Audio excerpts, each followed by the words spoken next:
Tem um movimento interessante que está acontecendo nos Estados Unidos, que li há pouco tempo, que é um retorno da juventude à procura pelo mercado de trabalho na área da construção civil como operário, É mesmo? não como projetista, nada disso, como operário.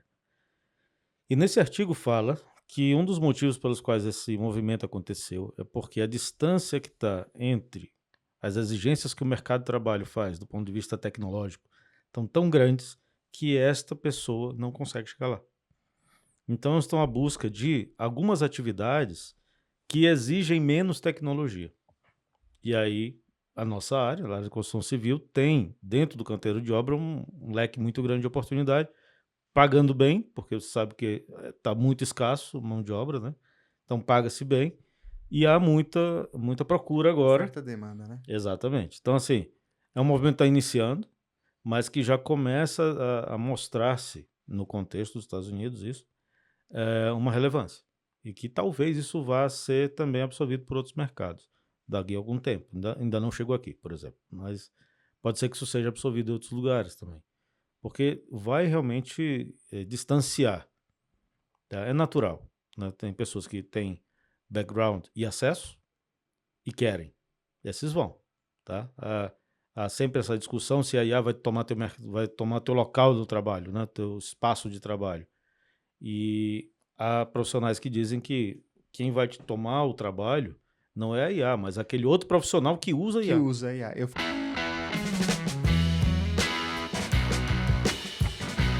Fala aí, arquiteto e engenheiro, Júlio na área. E começamos mais um ICTech, aquele podcast de tecnologia na arquitetura, engenharia e construção. E hoje aqui eu consegui importar esse homem, depois de muito tempo, muita espera. Estou aqui com o Rogério. Nós vamos bater um papo sobre tecnologia, vamos falar sobre informações disruptivas, vamos falar sobre BIM, tudo que vocês imaginarem. Pessoal, aproveita esse podcast, foi difícil trazer o homem. Obrigadão, Júlio. Sempre um prazer revê-lo. A gente demora muito se ver, mas finalmente deu certo. Show de Estamos bola. aqui.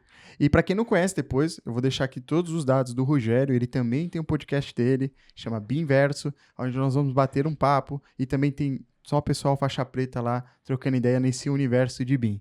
Rogério, acho que eu sempre gosto de começar ali com o telespectador, trazendo para eles quem é o Rogério. Como que o Rogério é arquiteto, o que ele se alimenta, o que ele faz, Onde vive, o que se onde alimenta. vive, e como que você chegou, né? Onde você está hoje, falando principalmente aí de uma carreira internacional. Perfeito, vamos lá. Tecnologia sempre foi minha área de interesse, né? Desde pequeno, desde na escola. Lembro que fiz o primeiro curso de Basic, programação em Basic, ainda estava na escola, tudo em DOS, né? Bem roots, bem do... Tínhamos um disquete para gravar as programações que a gente fazia, e eu lembro que nesse computador que a gente fazia o curso, nem tinha o gravador de disquete, então a gente tinha que escrever todas as linhas de programação e no outro dia redigitar tudo para continuar. Para você ver o nível de roots que era a história. Mas isso foi já no meu último ano da escola. E aí, quando eu fui para a universidade, na arquitetura, logo também fui procurar alguma coisa que tinha a ver com tecnologia dentro da arquitetura. E aí me deparei com o AutoCAD. Né? Eu estava ali no comecinho do AutoCAD. Isso aí é final da década de 90, só para contextualizar. E a universidade tinha recém-implantado o AutoCAD. E logo me passei para isso e aprendendo 3D Max e uma série de recursos ligados a esse universo. E, portanto, desde da universidade já fui caminhando muito para esta área. Sempre gostei muito de projeto também, mas o projeto vinha sempre assessorado por essas tecnologias. Né? E aí, por conta desse contato com a tecnologia, a gente já foi imediatamente fazendo implantação de AutoCAD em escritórios de arquitetura, em construtoras, em coisas assim. E com uma veia de professor desde a época de escola, além de colocar o AutoCAD nesses locais, eu sempre dava cursos de AutoCAD, de 3D Max, isso desde de sempre. Né? Tanto que meus colegas da escola sempre me chamam de professor, até hoje, colega de escola. Então, sempre fui professor. E pronto, nesse contexto, logo que terminei a arquitetura, fiz logo uma especialização na área de gestão de cidades. E no ano seguinte entrei para dar aula na universidade. Foi uma diferença basicamente de um ano só. Desde que eu terminei o curso, né, de arquitetura para para entrar na universidade. E entrei justamente para assumir as disciplinas ligadas à tecnologia no curso de arquitetura. E aí, na época, a gente usava uma ferramenta chamada Arquinauta. Ouviu falar dessa? Nossa, nunca ouvi falar. Não? Arquinauta? Vamos lá. Back to the past. Existia uma aplicação chamada CAD32, tá?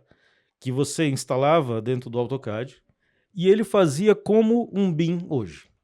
Você fazia um modelo tridimensional, você te extraía Que ano informação, isso final de 90, Nossa. tá? E você podia modelar e extrair de lá plantas e informações. Esta mesma empresa, acho que ela foi comprada por uma outra, alguma coisa assim, criou então, deixou de ser um plugin, passou a ser um software chamado Arquinauta, que já fazia basicamente o que o Revit faz. Você fazia o modelo, você extraía de lá plantas técnicas, extraía informação. E ele tinha um diferencial interessante, que hoje nos nossos softwares não há. Esse software era comercializado pela Pini. Então o TCPO, que usamos até hoje, estava dentro do software. Então quando você escolhia uma parede, por exemplo, Já vinha com a base de dados. já vinha com toda a base de dados de produtividade, de insumos, de tudo mais, entendeu? Então quando exportava isso para fazer orçamento, era um espetáculo, entendeu? Esse software foi depois vendido de novo e alguns anos depois ele foi descontinuado, né? Mas foi um primeiro contato com o que hoje a gente chama de BIM. Isso foi 2001, pra você ter uma ideia, tá? Que esse software tinha aqui no Brasil, foi comercializado aqui, mas depois de alguns anos foi descontinuado. E a gente já tinha isso na universidade, sendo ensinado para os nossos alunos lá.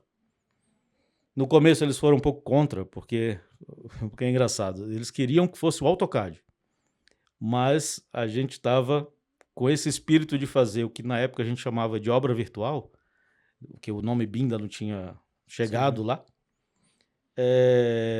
A gente, não, vocês precisam aprender a obra virtual, o AutoCAD é outra coisa, você vai fazer desenho 2D. Os alunos, não, eu prefiro o CAD.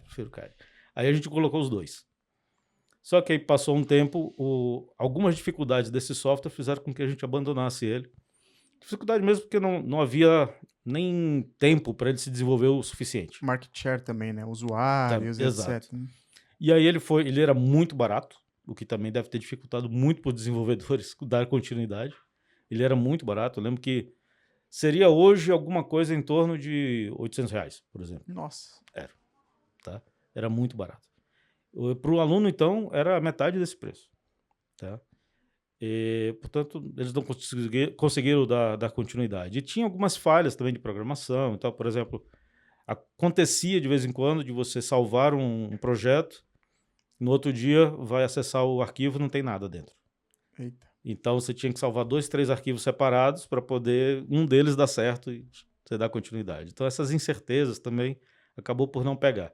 Tive colegas de escritório que compraram e passaram a usar, mas aí também relatavam alguns desses problemas, a gente abandonou. E aí incorporamos o Architectural Desktop, lembra dele? Uhum. Que aí seguia mais ou menos o mesmo raciocínio, só que já no ambiente Autodesk, né? E continuamos a insistir com esses alunos, né, dessa universidade para continuar com a lógica de obra virtual, né? Eu lembro que nesse Architectural tinha muita gente que falava, eu usava isso, aí eu brinco, é tipo o The Sims? Pois é, exato. Que ele parecia um The Sims, né? Você Exatamente. pegava a paredinha, os bloquinhos, desenhava. Exato. E funcionava bem. O negócio é que, claro, não tínhamos ainda tecnologia suficiente para algumas coisas, então alguns limites existiam em termos de modelagem. Algumas coisas eram muito difíceis de fazer. Existia restrições, principalmente com formas, né? Exato. Porque como ele trabalhava com superfície, né, para deixá-lo mais leve, ele trabalhava com tecnologia de superfície, com BREPS, então havia coisas que era muito difícil de você modelar. Se quisesse fazer uma família personalizada ali, ia ser um sufoco, né? Então tinha que reduzir o detalhamento da peça, do ponto de vista geométrico, para poder chegar lá. E aí nisso acabava que o desenho técnico ficava deficitário, né? Tinha algumas limitações. Mas eu creio que, assim, para aquele aluno na época que percebeu que aquilo era o caminho, né, ele aprendeu uma base do mindset. Tá? Óbvio, se tu quisesse um retorno em termos de trabalho imediato, ok, não era tanto por ali, porque realmente a gente sabe que o AutoCAD ficou com muito peso durante muitos anos e ainda está até hoje. Mas enquanto mindset de o pensamento da modelagem e a modelagem da informação e tudo Que você mais... constrói digitalmente, que já não é mais desenho, né? Exatamente. Isso Então, que ano, mais ou menos? essa migração do Arquinauta para o arquitetura desktop deve ter sido ali por volta de 2003, 2004, que a gente fez essa mudança. Porque aí já começa a surgir uns outros caras aí nesse caminho, né? Exato. A gente testou o ArchiCAD na época também. Testamos o Vectorworks. Eu testei na época um que chamava a EcoSim. Já A ouviu falar? EcoSim, Da ouvi Bentley, né? falar também. A Vectorworks, eu adorava Vectorworks também. Tinha um também que era um plugin do CAD para lá do... Como é o nome da cidade? É no Paraná. Eu esqueci o nome da cidade. Não sei se é Foz do Iguaçu, alguma coisa assim. Que ele era muito interessante também, só que rodava dentro do AutoCAD. Foi a primeira vez que eu vi, por exemplo, o madeiramento automático. Ah, sim. Foi nesse plugin, que era um plugin do AutoCAD, esqueci agora o nome dele, e que eu fiquei sabendo há pouco tempo que ele ainda continua, só que eles mudaram o nome. Né? Esse plugin ainda continua. CAD, ArchiCAD, alguma coisa parecido com o ArchiCAD, muito parecido o termo. Archi 3D. Archi 3D. Archi 3D. Sim. Pronto. E que já tinha todo esse espírito também, tudo, claro, com suas limitações, como é óbvio, mas aquilo ali dava indícios de para onde ia, digamos assim. Né? E era isso que, na época, eu estava buscando. Para onde que isso vai? Só Sim. o desenho pelo desenho não me satisfazia, vamos dizer assim, sabe?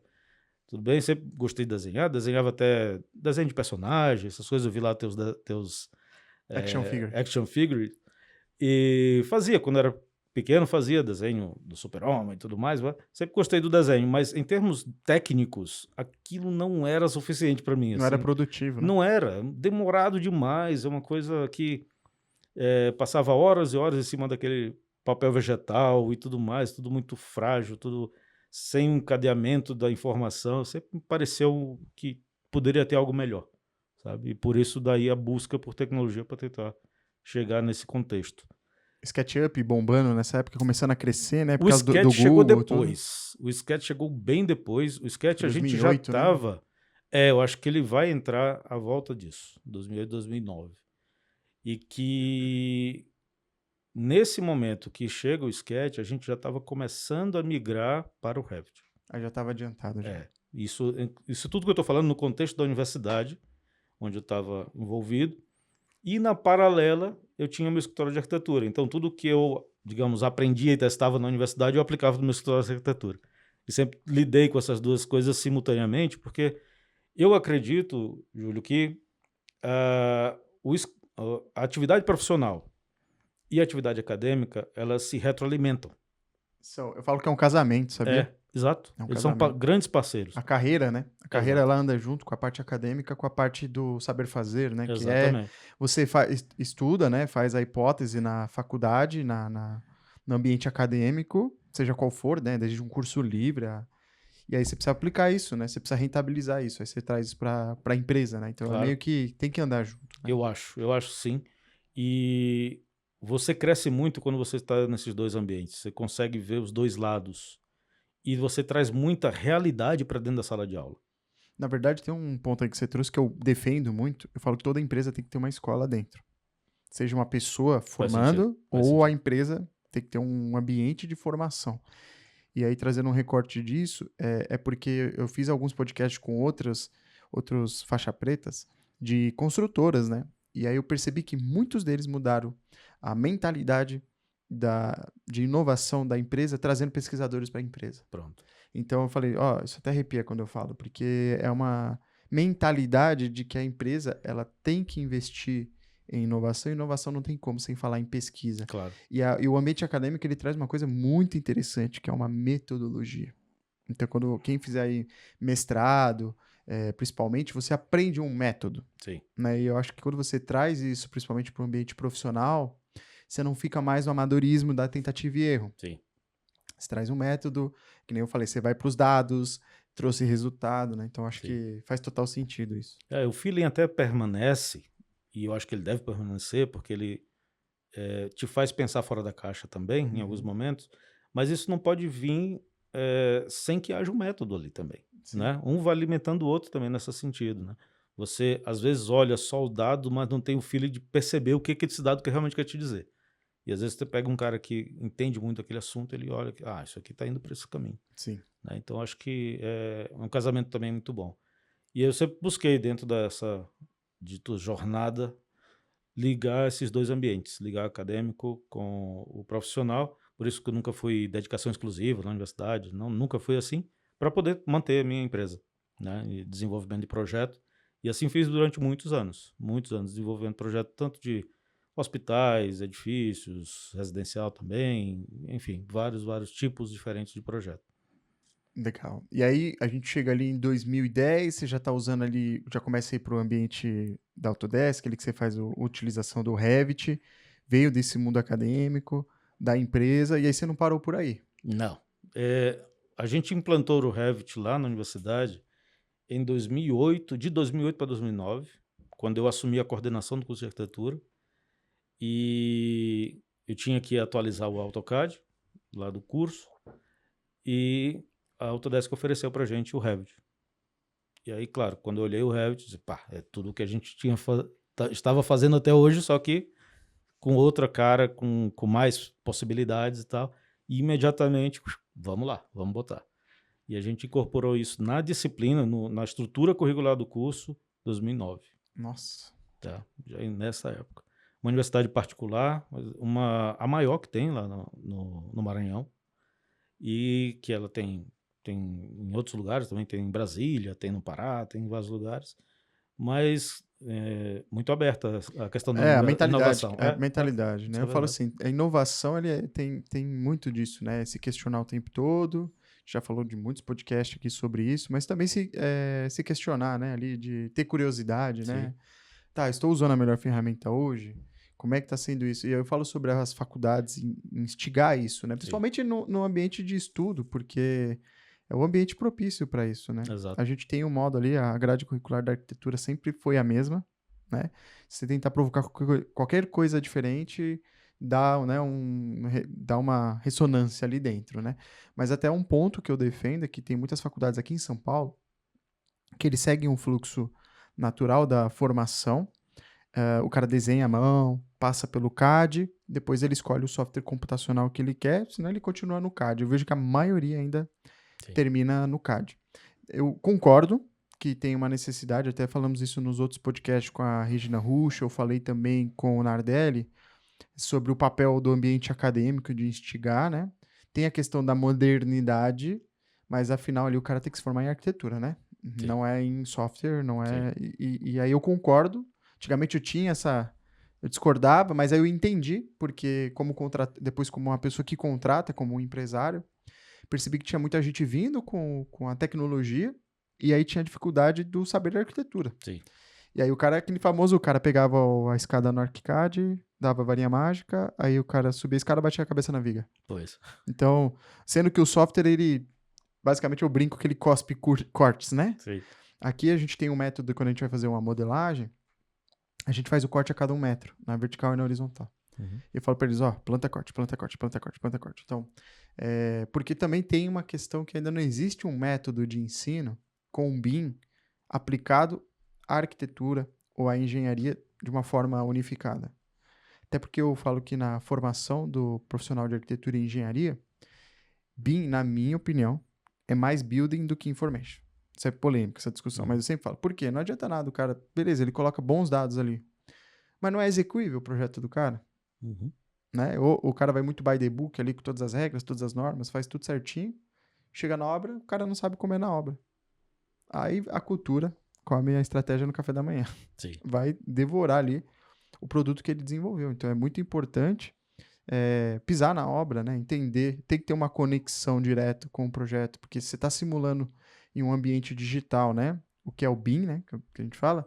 Muitas vezes eu percebo que a garotada vai demorar anos para aprender, porque isso é experiência. Quanto tempo demora, né, Rogério? Você está há quanto tempo já formado? 28 anos. 28 anos, cara. Você pegar 28 anos, quantas horas tem aí, né? Foi. Eu fui descobrir depois o que era com PMP, para você ser um profissional, né, de gerenciamento. Por isso que hoje eu sou o cara das horas. Eu olho tudo em hora, porque não necessariamente você está formado há muito tempo que você exerce Sim, aquela. E aí você pega o tempo do Rogério como professor, o tempo do Rogério como profissional, junta os dois, quantas horas tem aí? sim.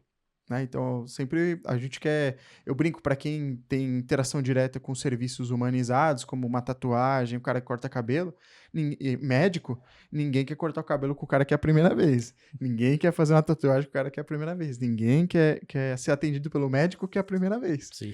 Por isso que é importante, sim, né, você ter essa experiência que eu chamo desse casamento do assistida, né? Diante disso, quando você já começa ali a trabalhar com BIM, falando um pouco desse universo acadêmico, como que foi, porque eu lembro que, para quem não sabe, eu tive aula com o Rogério, tive esse prazer ali de conhecer, né, eu já trabalhava com BIM, mas eu vim muito da prática, sentia falta da teoria, né, então fui buscar muito isso lá na época, acho que era 2016, Por aí. naquela 15, época. 16, sim. Eu já usava BIM ali em 2011 para 12, não chamava BIM. Tanto até que eu brinco, na época, quando o meu ex-chefe falou, Júlio, você vai ser BIM Manager? Eu falei, Manager? Legal. Eu olhei, o quê? Eu vou ganhar mais, né? Então eu foquei no Manager, depois eu fui ver o BIM Handbook, eu fui buscar, foi muito difícil, porque não tinha um podcast, não tinha material, até porque foi nesse mundo que eu comecei a escrever muito artigo, que tem artigos meus lá de 2010, 2008, eu escrevendo sobre o que eu imaginava que era tudo isso. Então eu queria que assim, você comentasse um pouquinho dessa experiência, né, como que você está enxergando hoje essa nova formação do indivíduo. Depois a gente vai falar ainda de um cara aí chamado IA. Então a gente sabe Sim. que existe você, Rogério, ainda enxerga o BIM como algo novo, e como que você enxerga isso nesse novo universo, principalmente, daqui a pouco eu quero que você conte um pouquinho da sua experiência agora como já um profissional que não está no Brasil, né, que está vivenciando tecnologias muito disruptivas ali. Bom, beleza, foi 50 perguntas numa só, mas vamos lá. É. Metodologicamente vou tentar responder todas. Mas a migração logo depois do caso do Revit, ela veio na sequência disso tudo que eu estava falando, de outros softwares que a gente estava já testando, já colocando em prática. E na mesma época eu estava no mestrado. Então essa parte metodológica começa a vir com mais força ainda, né? Tem que fazer dissertação, tem que fazer artigos e tudo mais. Então acabou que foi um casamento muito bom. Eu estava terminando o mestrado, estava iniciando nesse universo de estudo de BIM e estava na coordenação, o que me deu uma base de gerencial muito legal. Assim, a gente tinha muita formação na base gerencial quando eu estava na coordenação, dada pela própria universidade, né? E pronto, então acho que para além de estar no mercado atuando, então eram 4 ações, tu sabe muito bem que a gente não para quieto, né? Temos isso em comum também. E eram então atividades que estavam em simultâneo acontecendo. E isso culmina no desenvolvimento da especialização que tu fizeste parte, onde a gente começou lá numa formação em BIM, ainda tateando o que poderia vir a ser isto, não estava muito claro o que era. Isso no mercado de uma forma geral, alguns dizem que foi a primeira especialização do Brasil, mas certamente foi uma das primeiras, né? E, portanto, era tudo muito novo. Era tudo mato. Era tudo mato. Quem também começou logo depois, simultaneamente, foi a própria Zigurati, chegou aqui mais ou menos nessa época, 2015, chega aqui também trazendo um conhecimento de BIM, e, portanto, começa ali esta formação mais densa do que vem a ser este grande movimento, né, que a gente vivencia hoje. De lá para cá, muita coisa já mudou, tornou-se muito mais claro o que é. Eu saí dessa instituição que tinha essa especialização e fui para a Zigurati em 2019. E em 2019, com um programa muito mais estruturado, com uma visão muito mais clara do que era BIM e o que o mercado precisava, né, ser aprofundado nessa época, a gente entra então com a Zigurati não só no mercado brasileiro, mas também no mercado mundial, porque a gente tem cursos em português, inglês e espanhol. né? Então, tu perguntaste também se eu vejo ainda como uma novidade. Para uma parte muito significativa do mercado ainda é novidade. Tu estás aqui, tu sabe, tem muita empresa que ainda está no desenho, ainda está, né, fixada em métodos anteriores, ou está sem método nenhum, né? Sem uma busca por gerar dashboards de controle, né? Não tem Não tem processo. processo nenhum Eu acho novo. que esse é a grande dor, né? Porque assim, quando a gente vai fazer a implantação de BIM, eu mando um formulário para eles responderem de questionamentos, né? Desde análise tecnológica, análise de pessoas e processos. Para não falar em outras coisas que é o BIM ali, né? Que eu estou analisando. E o BIM, ele cobra o processo. E aí, quando eu pergunto, olha, qual é o seu a principal motivação para implantar o BIM? Primeiro eu pergunto também a dor, né? Ó, isso é marketing, mas de 0 a 5, quanto é a dor? Se o cara responde 2 ou 3, poxa, se não é importante para ele, vai ser para mim, né? Sim. Então tem um pouco sobre isso. Mas aí se ele coloca 4, 5, eu sei que tá doendo. Aí eu vou lá e pergunto para ele, tá, por que você tá? Antigamente, antes da pandemia, eles respondiam, inovação, diferencial, né? Hoje, a maior parte das respostas é concorrência. Então, já não é mais uma questão de novidade. Uhum. É uma questão de sobrevivência. Sim.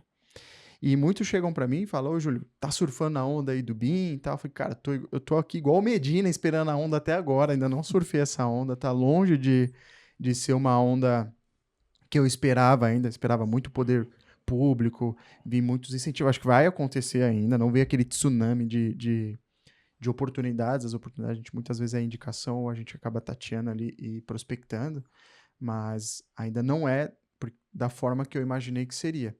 A gente participa como associado do BIM Fórum Brasil e também estamos em outras associações como a Asbeia, entre outros aqui no Brasil. Até do AIA também eu acabo participando remotamente, mas ainda eu vejo uma coisa muito tentativa e erro. Uhum. Isso que me incomoda bastante, porque a gente criou um método, criou um processo. E eu falo para o cliente, olha, vai demorar X horas, não adianta você achar que você vai implantar um BIM. Uma coisa é fazer piloto, testes, etc. Eu não trabalho na emoção, sabe? Esse negócio com essa emoção. Uhum. Falava, não, a gente trabalha sem emoção. A emoção é quando tá tudo implantado. Eu não vou fazer isso com o cliente, porque é marca, é reputação de empresa. Sim. Está em outro, não é amador. E ainda eu vejo, saiu um dado do BIM Fórum, que é de 2 a cada 3 empresas que tentam implantar BIM, não conseguem. Ou seja, Duro 66% Sim. falha numa implantação autônoma. Porque veio muito daquela cultura do cara que desenhava à mão, aí ele instala um software e acha, eu vou aprender um software. Aí ele achou que BIM era assim. E BIM, né, eu falei isso com a Estefânia, uma vez que ela veio aqui, da Sondotec, ela falou, cara, a gente já tinha ambiente comum de dados naquela época, nas pranchetas. As pessoas andavam, conversavam, desenhavam à mão, tomavam café, falavam de projeto. Quando entrou o CAD, veio a tecnologia e só isolou. É. Aí veio o BIM, mais ainda isolando. Só que aí eles começaram a entender, pô, se a gente isolar muito, não tem BIM. Então vamos trazer de volta, mas isso sempre existiu. É que, na verdade, a tecnologia ela costuma afastar as pessoas. Sim. Né? Hoje você pega um Uber, alguma tecnologia, você não sabe nem o caminho que você está indo. Você está confiando numa pessoa que você nunca viu na sua vida e ela leva a sua vida. Sim. Então, a discussão em cima do fator motivacional de uma empresa, eu já não gasto muito mais energia com o dono de empresa. Eu falei, cara, se tu não implantar, você vai ficar fora do mercado. Já não é, sabe, eu não tenho mais essa energia. E eu acho que o BIM hoje, nesse sentido, eu já não tenho a necessidade mais de explicar o que é o BIM. Claro. Eu acho que isso a gente conseguiu ultrapassar. Sim. Mas eu tento catequizar o cliente sobre os 66% lá.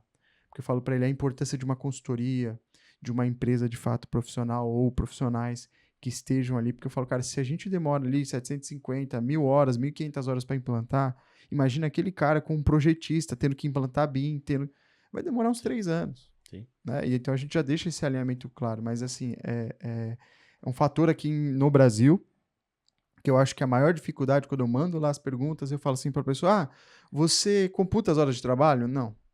Você monitora? Você tem metas? Não. É o prazo que o cliente passa. Você vê que o buraco é bem mais fundo. É processual. Sim. Tanto que eu falo, o BIM é a parte aqui a tecnologia que a gente vai inserir e as pessoas. E aí eu fico com dó das pessoas, porque as pessoas não... Elas estão ali para trabalhar, para fazer exercer a função delas. Mas se a empresa não tem uma estrutura de cultura e processo ali vinculado, o BIM só vai ser mais uma vítima ali, né? E as pessoas, vítima ao quadrada. Sim. Então hoje, eu acho que se eu pegar de 20 empresas que a gente faz implantação, eu diria que 12 está traumatizada. Por quê? Porque vem traumatizada do mercado. Eu tenho que fazer um trabalho contrário daquilo. Porque eles tentaram por conta, não deu certo. Sim. Eles pagaram uma em outra empresa e não deu certo. Você imagina? Você Sim. chegar numa situação... É aquela obra que o cara tentou fazer por conta, falou, ó, tá caindo aqui, eu vou ter que falar pro cara, então vai ter que demolir, vamos ter que fazer de novo. Sim.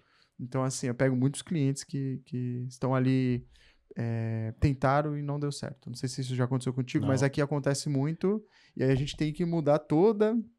A tem lógica. vício, tem um monte de coisas que a gente tem que mudar a lógica, aí entra um método que eu desenvolvi, chama Turn Beam, que é a virada de chave, mas assim, eu explico para ele que é bem pé no chão, que demora, que não é fácil, e aí se o cliente ele compra, show. No entanto, que se eu pego uma implantação e eu vejo que foi menos que 300 horas, aquilo me acende o alerta, porque eu sei que o cliente não fez a parte dele. Entendi. Então eu falo assim, a nossa parte a gente faz, e eu comprovo que a gente faz, porque você entra nos grupos que a gente tem, a gente deixa um link, o Gantt é em tempo real, é transparente, tem os indicadores, o cliente ele clica e em 5 segundos ele tem a informação da implantação dele. Isso a gente nem tá falando de BIM, falando de gestão, né? Sim, claro. Basicamente é isso. Sim. Então, respondendo ali, né, colaborando com a sua resposta, a maior dificuldade hoje ainda, na minha opinião, é processo. Sim. Processo. Não, Metodologia, tecnologia, essa parte não é difícil pra galera. Isso é verdade. Trouxe uma coisa que me lembrei de uma história. Eu tenho um grande amigo que é arquiteto também, mas já está aposentado e tudo. E uma vez a gente conversando sobre todas essas tecnologias, principalmente do que dizer a respeito à compatibilização e tudo, eu, no auge da empolgação, lá em 2008, mostrando para ele, isso a gente já fazia há muito tempo. No desenho à mão a gente fazia isso, né? Você não tem novidade nenhuma fazer essa compatibilização. E agora está bonito porque está em 3D, tá não sei o quê, mas isso não é novidade nenhuma. Então, para quem é das antigas, realmente olha para isso com uma possibilidade de se ficar ainda melhor, porque se quem tem essa bagagem e pega essas tecnologias que a gente tem hoje e voa, né? É a dificuldade, muitas das vezes, dos mais novos, que acabam não tendo realmente uma base muito forte, né, da teoria, como você estava dizendo, e só olha para a tecnologia, ele acaba ficando realmente com uma parte muito deficitária. Mas quando tu tem os dois lados, é o melhor dos mundos, né? A coisa voa e muito forte. E aí, nessas situações que tu trouxeste sobre processo, ela não é uma realidade só daqui, não. Tá? É global, né? É global. Então, agora fazendo o gancho para a segunda parte da tua pergunta, como é que está lá na Europa hoje? Bem, na Europa toda é difícil dizer, porque né, é uma coxa de retalhos, né? Cada país é uma realidade completamente diferente. Mas no contexto de Portugal, que é onde eu estou, o BIM não está já 100% implantado. Não está. Para você ter uma ideia, o governo lançou uma lei para obrigar o uso de BIM para fins de licitação em janeiro do ano passado. Nossa. Tá? A nossa foi para projetos? Para projetos. A nossa foi em 2018, né? O nosso primeiro decreto daqui, sim, com uma perspectiva de terminar até 2028. Lá em Portugal começou ano passado, com a perspectiva de terminar em 2030, para realmente ser obrigatório a partir de 2030. Então, não estamos tão longe assim, vamos dizer, tá? Na realidade, Brasil, vamos dizer assim. Agora, em termos práticos de escritórios e construtoras, há sempre expoentes. Há algumas empresas que estão voando, estão fazendo muita coisa. Tá? Tem toda uma metodologia bem estabelecida, tem processos, tem umas que estão voando mesmo e fazem coisas muito boas. Mas ao lado tem uma que está no Excel e quando está, sabe? Está realmente fazendo o desenho aí de CAD, está sem processo nenhum, sem acompanhamento não tem de cobrança, nada. né? Não tem cobrança, Não há uma regulamentação para que você use obrigatoriamente isso. E do ponto de vista da arquitetura, ainda há uma outra situação que é assim, há um pouco de resistência por parte dos arquitetos, coisa que aqui, embora haja, mas a gente aderiu mais rápido, eu acho, tá? Principalmente, eu digo mais no âmbito que eu estou ligado, que é da arquitetura. A gente sofreu muitos anos na mão do AutoCAD, né? Quem estava na linha de frente fazendo projetos sofreu muito na mão do AutoCAD, que é um software que não era pra gente. A gente utilizava ele, mas não foi feito pra gente, Sim. né? Então, você ter que desenvolver tudo aquilo linha a linha era terrível. Aí, de repente, aparece um cara que você seleciona a porta, bota a porta, ele sai cortando tudo pra ti. Você passa um corte, ele gera o corte pra você, o cara se apaixona na mesma hora. Então, houve logo no início, houve uma adesão muito grande dos arquitetos embora eu não soubesse nada sobre BIM enquanto processo. É porque aí, na verdade, é como eu sempre falo isso pra todo mundo. BIM você não vende, né? É uma coisa que eu acho que é difícil mudar a cabeça das pessoas. Igual, eu recebo sempre uma ligação falando, eu cobro quanto nesse meu BIM? E eu brinco que cada um tem o BIM que merece, né? Então, assim, não existe você cobrar. É a mesma coisa que eu chegar pra um cara e falar, olha, você desenha à mão, outro desenha no CAD, outro desenha no BIM, outro vai desenhar, sei lá, com o IA. No final, você vai ter que fazer o projeto. Tem que vender o projeto. Aonde você fez, o melhor custo-benefício, tempo e produtividade é o que vai contar, né? Então, assim, o BIM é o cara da vez, mas assim, daqui a pouco vai ter outros caras aí que eu já imagino no meio do caminho. Mas eu acredito que uma mentalidade, que acho que a gente tá falando muito sobre mentalidade, né? Sobre quando você fala sobre tudo isso, a gente teve ali o delay por causa da pandemia, mesmo que saiu no final de 2018. Aí foi quando eu falei, agora vai vir com tudo, né? E veio a pandemia e cortou, né? E isso atrasou bastante. A gente já fez muito em órgãos públicos aqui, algumas implantações muito paliativas, porque é muito difícil chegar numa empresa. Ontem mesmo eu estava numa reunião com um cliente e ele falou, tá, e essa tal construtora aí que você fez a implantação? Foram 3 anos e meio. Aí eu falei assim para ele perguntou, mas está 100%? Aí eu falei brincando para ele, falei pro CEO, eu falei, 100% é forte. Você fala 100%, porque eu não acredito que não tenha nada 100%. Né? Então, é a mesma coisa falar, os carros autônomos, não tem um carro 100% autônomo, né? Mas eu digo assim, existem processos bem melhores, né? Então, acredito que nessa cobrança, eu brinco que você inova por duas situações. Primeira delas, tragédia. Então, você acaba inovando por causa de uma tragédia. A gente pega situações que aconteceram no Brasil, ataque das Torres Gêmeas, muitas outras coisas aconteceram que, infelizmente, através dessa tragédia, surgiram tecnologias, reconhecimento facial, o ATM, surgiu métodos e surgiu trabalho por causa de uma fatalidade. Né? Então, normas, quantas normas você teve no Brasil, a Boate Kiss, ou seja lá o que aconteceu, depois que aconteceu aquilo, se pensou, né? Infelizmente, é algo depois que acontece aquilo. Então, situação de tragédia, e a segunda é concorrência. Eu acredito nesses dois, falando em inovação. Se eu estou trabalhando com você, nós somos os principais escritórios de BIM no Brasil ou em São Paulo. O que o Rogério está fazendo? Isso. Minha obrigação é fazer igual ou melhor. Aí eu vou lá e subo a régua. Aí daqui a pouco o Rogério subir na régua. E vai subir. A Coca-Cola e a Pepsi. Fica ali, né? Então, a Apple e a Samsung. Então, por exemplo, eu falo assim, a concorrência ela é benéfica para o mercado. Então, o difícil quando a gente traz para o mundo do BIM é justamente isso. A construtora, a primeira coisa que ela me pergunta é quem está fazendo. E aí aquele negócio, o engenheiro ele tem uma cabeça um pouco diferente do arquiteto. E aí eu só queria voltar para aquele ponto do BIM, cada um tem um BIM que merece. Aí eu entendi que, na verdade, eu tinha que mostrar para as pessoas os benefícios que ele teria com o uso do BIM, porque ele compra benefício, ele não compra o RVT, ele não compra o IFC, ele não compra o PDF ou o DWG. E aí no arquiteto era engraçado, Rogério, que eu chegava nos escritórios de arquitetura, Júlio, você tem que convencer as pessoas da minha empresa a trabalhar com BIM aqui na arquitetura. Estou falando lá em 2012. Desculpa, em 2021, 2022, na época, esse escritório chegou, eu falei, tá bom, aí que eu fiz, peguei lá, era uma sala bem grande, abri o Revit, peguei uma parte do projeto deles, tinha modelado, e abri, dei o WT no Revit, dividi as telas, coloquei lá, planta, corte, elevação, 3D. Essa galera era bem old school, tá? Então, quando eles entraram ali na sala de reunião, falei, ó, galera, vou mostrar pra vocês o que é BIM. Apagava a porta, mudava tudo.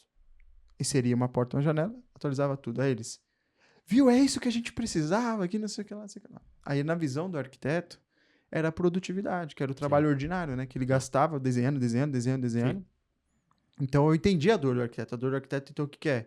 Produtividade e qualidade. Sim. Se aquilo bater e vai fazer ele fazer melhor, ele vai comprar a ideia. Vendi para muitos escritórios de arquitetura. Aí eu ia para engenharia. A engenharia, não adiantava eu abrir as vistas e ele ver bonitinho. Sabe o que eles olhavam? Planilha. Sim. Abri o Revit, só colocava a planilha, mesmo modelo. Abria as planilhas, apagava a porta. Nossa, sumiu dali, deixa eu colocar a porta. Ah, aparecia ali. Então, trazendo essa forma de vender, aí na verdade eu não tô falando só do BIM, né? É como você vende o seu serviço. Sim.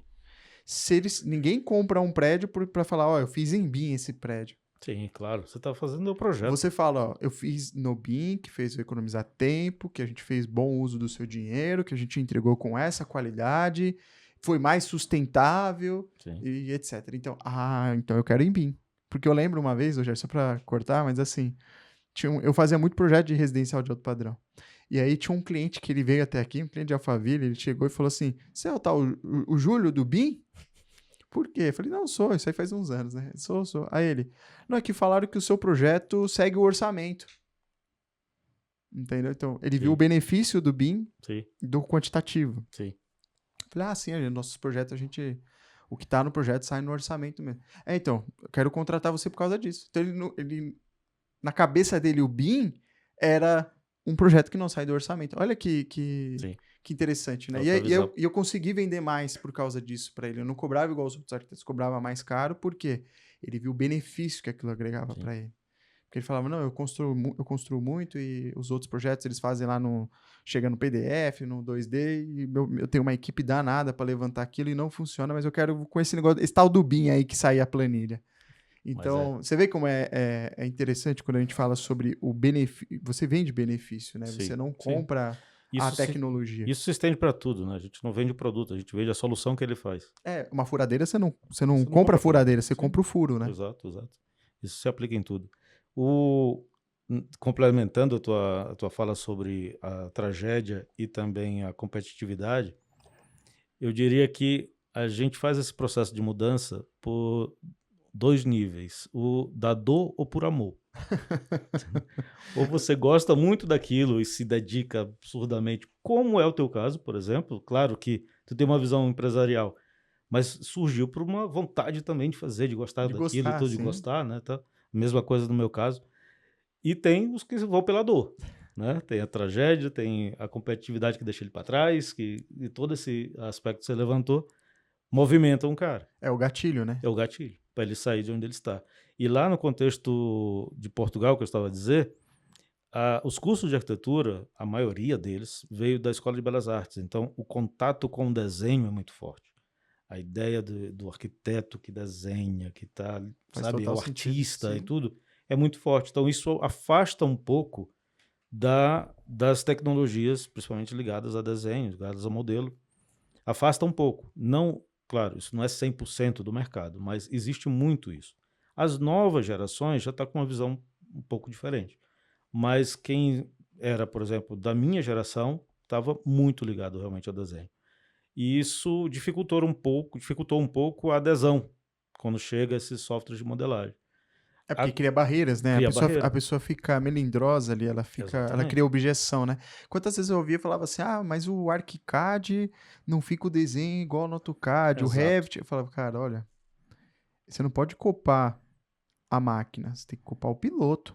Porque assim, se a pessoa não sabe usar bem a ferramenta na sua totalidade, vai falar isso para Ayrton Senna que ganhava tudo com carrinho de kart lá, cara, entendeu? Ele não tinha a melhor máquina, entendeu? Mas ele era o melhor piloto, então ele conseguia tirar leite de pedra ali, né? Então, às vezes eu falo para as pessoas que é um pouco sobre isso. Eu tinha isso na minha visão até que quando eu já tinha me informado. Meu pai sempre falava isso, você vai fazer alguma coisa, faça muito bem feito e seja o melhor naquilo que te deram. Porque um dia você vai ter uma situação, uma oportunidade para fazer melhor. Então, às vezes é um pouco disso. A pessoa, às vezes, ela... É o que eu digo, assim, sabe? A escassez, ela forma muito, né? Ela forja muito. E é o que você falou sobre o amor, né? E a dor, né? Então, assim, eu, por exemplo, depois de muito tempo, soube a importância de falar um outro idioma. Sim. Por quê? Porque eu até falo aqui no escritório, a gente incentiva muito, né? A pessoa sempre a estudar. Seja o que ela for fazer. Culinária, quer aprender design, quer aprender qualquer coisa. Eu digo, você tem que estar aprendendo. Você tem que estar desenvolvendo alguma coisa para você. Seja hobby, seja o que for, né? E tem 4 coisas associadas a isso que você falou. Agora, isso é o que busca uma mudança. Agora, o que busca uma mudança drástica? São 4 sentimentos que eu falo, né? Na verdade, são 3 sentimentos principais. Que o quarto eu acrescentei recentemente, mas era vergonha. Então, quando você tem uma oportunidade, acontece aquilo aí, você passa uma vergonha, aquilo dói.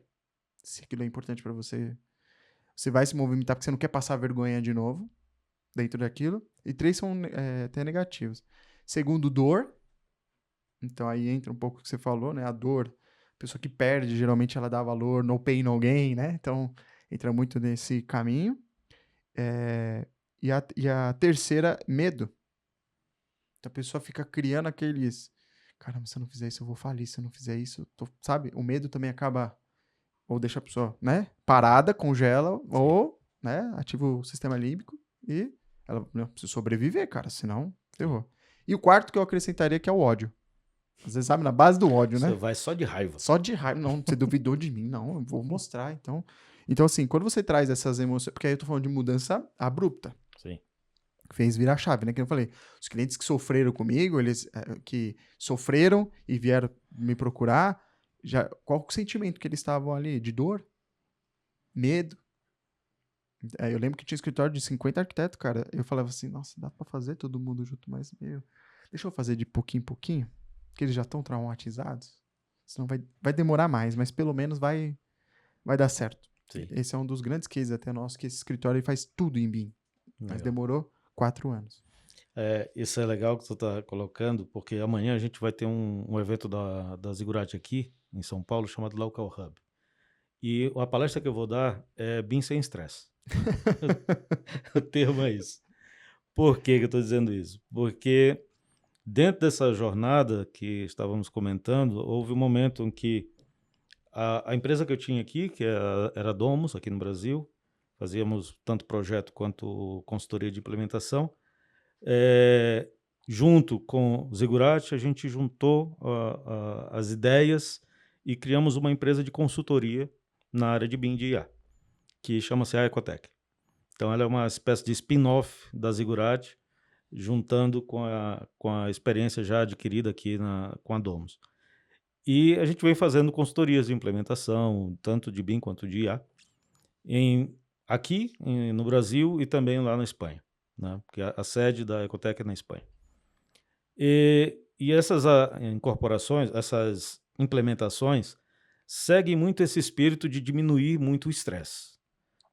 Adaptar sempre a realidade daquela empresa. É fazer com que a gente, claro, tem um método, mas a gente adapta o método àquela situação específica.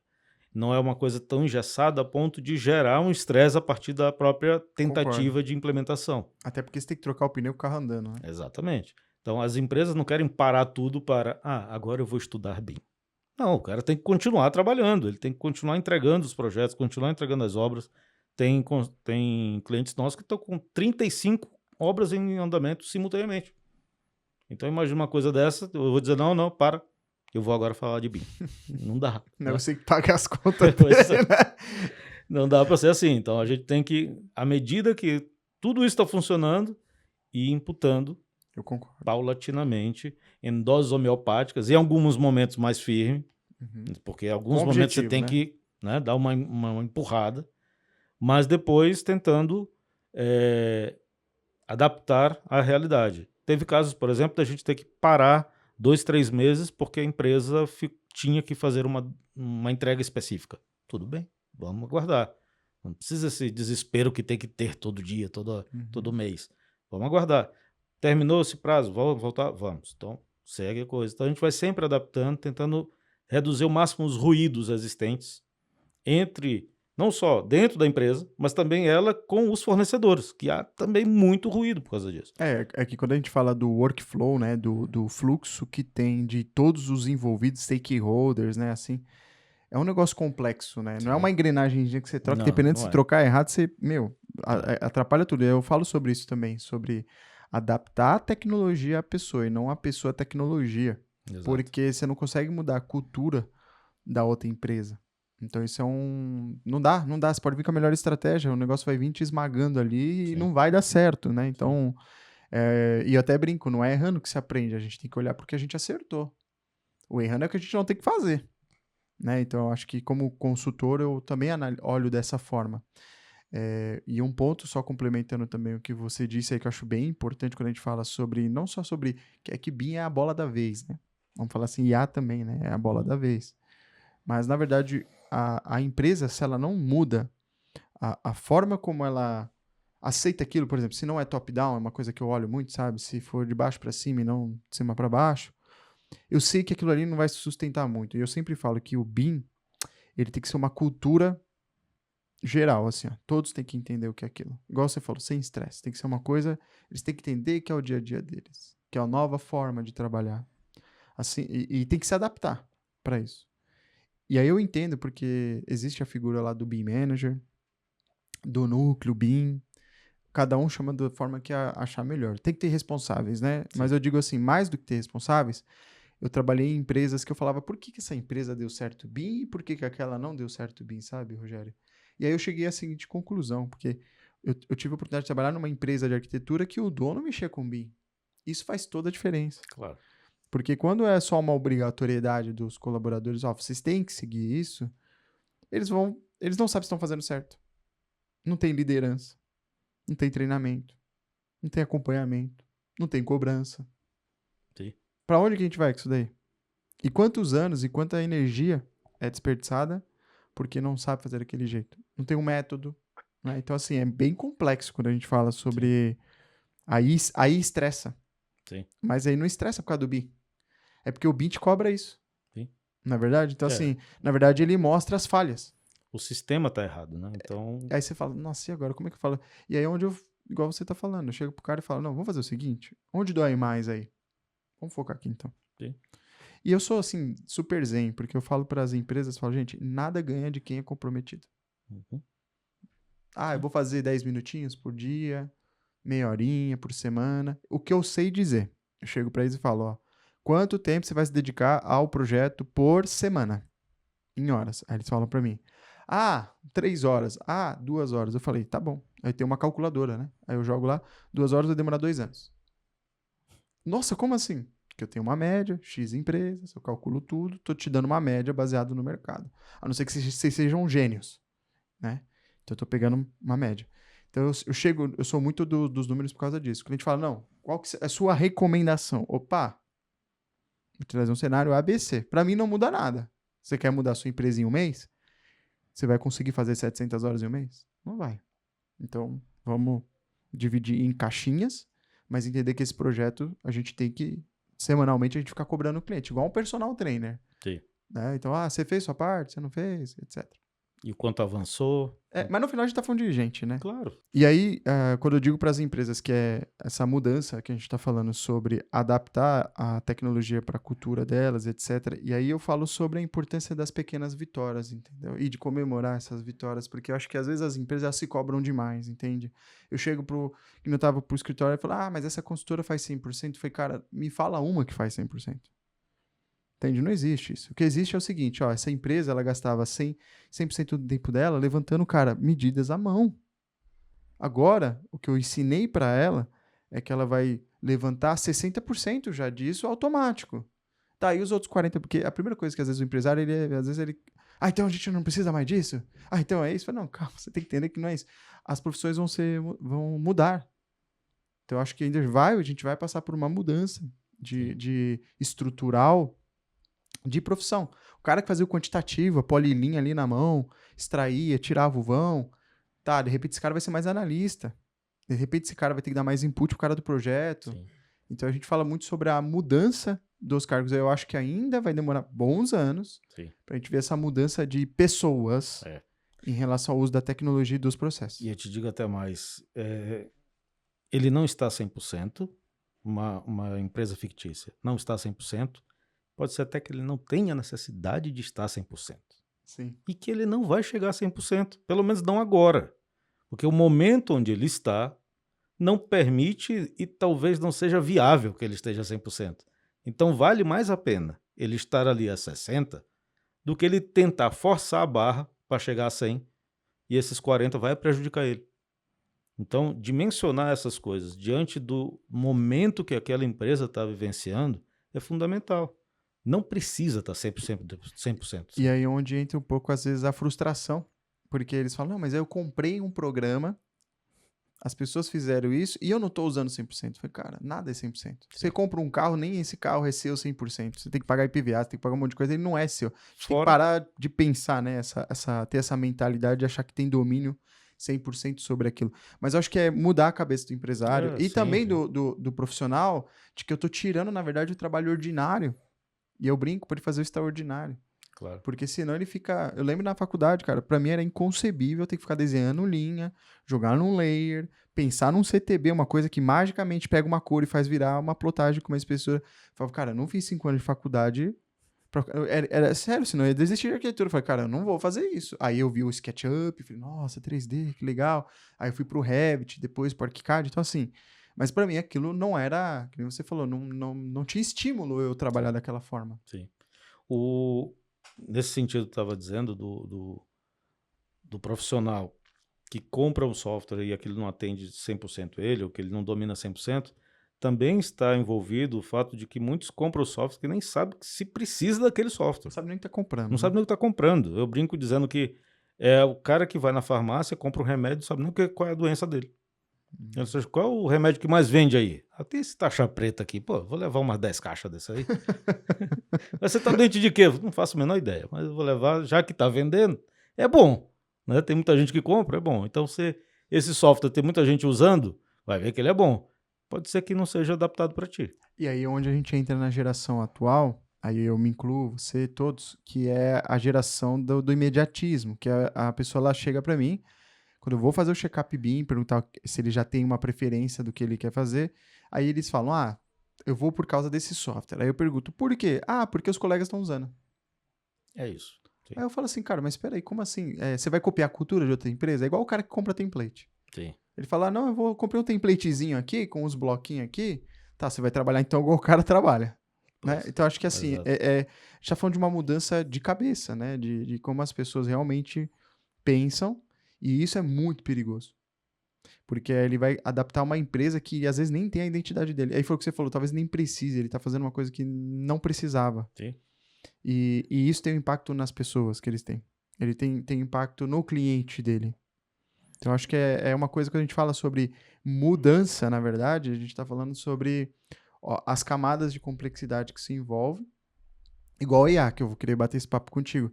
Quantas pessoas chegam, o que eu posso usar aqui na minha empresa? Como se a empresa dele fosse mutável a qualquer IA, ou claro. a IA a qualquer empresa. E às vezes as pessoas acho que pararam de pensar um pouco nesse sentido, querem terceirizar essa responsabilidade de, de uma implantação ou de um uso de tecnologia com um processo, sendo que muitas vezes ele não está nem preparado para aquilo. Sim, isso é E é verdade. complicado, né? Chegar para um Acontece. cliente e falar assim para ele, cara, então tem uma notícia boa e uma ruim para te dar. É tipo isso. A boa é que um dia você vai ter BIM, a ruim é que eu não sei quando. A gente passou por um caso desse parecido numa cidade perto de Barcelona, uma construtora que queria implementar IA e tinha definido isso para a meta desse ano. E a gente foi então atendê-los, né, para saber o que eles queriam, etc.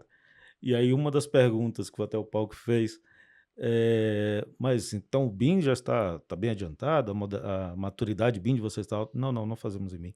Eu digo, espera aí.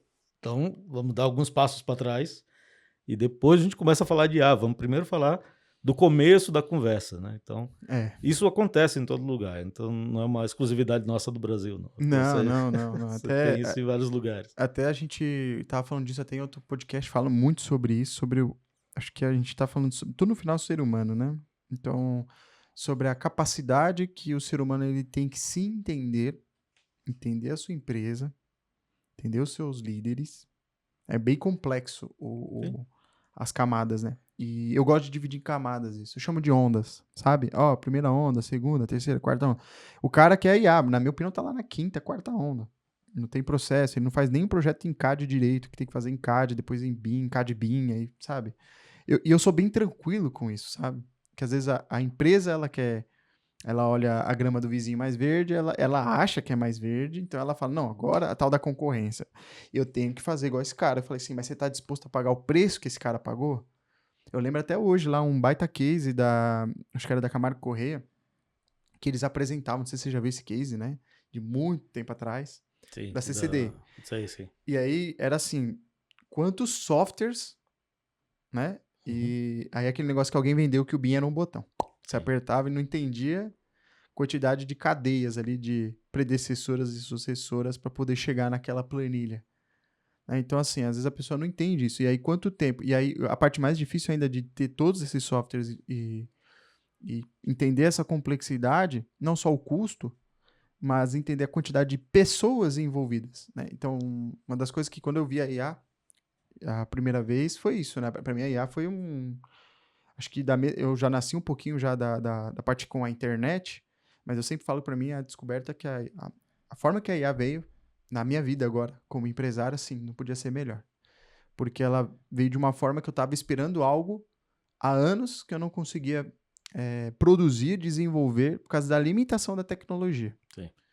E aí eu lembro, né, a gente já trazendo agora, indo para esse bloco, falando de inteligência artificial, que eu falei assim, cara, tem coisas que eu tô conseguindo fazer que demorava anos em pouco tempo, né? Até tem muitas entrevistas falando que em 6 meses a 1 ano vai mudar completamente, né? As coisas estão muito rápidas, né? Sim. Para você acelerar o uso da tecnologia. Mas assim, para funcionar a IA, tem uma coisa que é bem difícil, porque eu tava batendo no teto já dos softwares ali. Eu tava criando plugins, Dynamo, Grasshopper, automações. Eu tava no limite já. Aí veio a IA e me mostrou um oceano assim. Eu falei, opa, agora você consegue largar um monte de ferramentas e você criar as suas ferramentas. Então, não duvido que nos próximos anos a gente vai ver concorrentes do Revit, concorrentes do ArchiCAD, concorrentes de ferramentas por causa da IA, né? Porque o que separava as pessoas era codificação, era infraestrutura. Então, hoje, cara, você consegue montar uma equipe, né? Uhum. Basicamente, com inteligência artificial. Então, queria que você falasse um pouquinho agora sobre essa parte da IA dentro desse universo, como que o Rogério, como a Zigurati, ele enxerga tudo isso e como você vê, né? Primeiro essa parte, sei que veio um monte de pergunta em minha em cima de uma, mas e onde o BIM entra? Porque eu também vejo dessa mesma forma que você tinha falado, eu vejo ele como uma última camada e ainda acho que a gente vai ver outras coisas depois, né? Sim. No fim do dia, tudo se resume a pessoas, né? A gente tem que formar pessoas para receber tudo isso. Nossa capacidade de absorção ou de apreensão de toda essa mudança, ela não segue na mesma velocidade com que a tecnologia anda. A Não tá tecnologia conseguindo está acompanhar. exponencial e o ser humano, de uma forma geral, né? Há expoentes, é claro, mas um ser humano, de uma forma geral, aprende em outro ritmo e apreende aquela informação em outro ritmo. Então, a nossa luta no dia a dia, e vai ser ainda, acredito, durante muito tempo, é formar essas pessoas. Tem que ter pessoas com o mindset correto para aprender isto. Recentemente, a gente lançou na Zigurati um Master em Inteligência Artificial para Arquitetura e Construção, para a Arquitetura e Construção. E a gente está, nesse Master, formando as pessoas com esse mindset. Então, eles aprendem desde a programação. Eles não aprendem a mexer num chat GPT. Sabe? Eu não aprendi hack, né, atalho? Não é atalho. É a programação no começo, como é. Uhum. Então, o pensamento computacional, como é. É assim. E eles vão desenvolvendo aos poucos cada parte até chegar realmente a manipular um modelo de inteligência artificial. Então, primeira coisa é não achar que é mágica, que não é. Sim. Não achar que tudo se resume a um prompt, onde eu vou pedir qualquer coisa e ele vai me dar. Porque não é assim. Especialmente pensando no âmbito de uma empresa, né? Eu tenho que ter muito tratamento de dados, eu preciso coletar dados, eu preciso tratar esses dados. E, como a gente já falou aqui, há muitas empresas que nem dados elas geram, mas ela não coleta isso. Tá Está fragmentado, totalmente tá solto, né? fragmentado, está na cabeça do seu Zé. Se aquele cara for demitido, foi embora todo o banco know-how. de dados daquela empresa, né? Ou coisas muito superficiais que não trazem nenhum tipo de informação válida para, de repente, alimentar um modelo de IA, Uhum. né?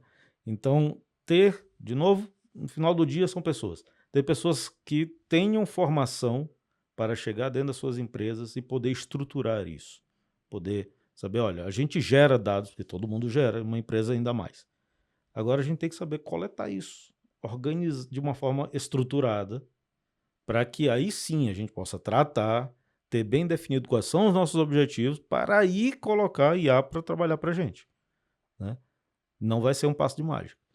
Eu enxergo nessa parte aí que você tá trazendo, concordo, né? Acho que tem naturezas de tipos de pessoas também, né? Tem a pessoa que quer só a facilidade, então ela vai pagar o preço da facilidade. Aí eu quero alguém que... Eu quero apertar um botão, que nem eu brinquei outro dia, né? Tinha uma arquiteta falando, Júlio, você sabe tanto e tal. Como que eu pego tudo isso que você sabe e jogo numa IA? Falei, pronto. Eu falei pra ela, já assistiu um filme chamado Matrix? Falei, então, a não ser que a gente faça uma Matrix Sim. e a pessoa compile tudo e traga, mas não tem como transferir automaticamente. Aí é o tempo. É a mesma coisa que eu falar pra ela também, que é uma boa arquiteta, que tem um escritório grande, falar, quero aprender tudo que você aprendeu de arquitetura em milissegundos. Não tem como. Só que a máquina, quando eu tava apresentando no ASBEA uma palestra, foi bem legal, é como implantar IA na sua empresa de arquitetura, como ter uma empresa com IA. E a última coisa que eu falei foi projetos. Porque eu acredito que a IA tem camadas também. Uma coisa é ter tudo isso, que nem você disse. Acho que tem 2 tipos de profissionais. Tem aquele cara que quer a facilidade e tem aquele cara que gosta muito daquilo que ele faz ali, que é o nerd. Que ele vai estudar programação, ele vai se aprofundar muito. Só que eu acho que isso aí a gente sabe que é uma especialidade, é um nicho específico de pessoas que querem ser isso. Aqui eu tenho um volume gigante, sabe?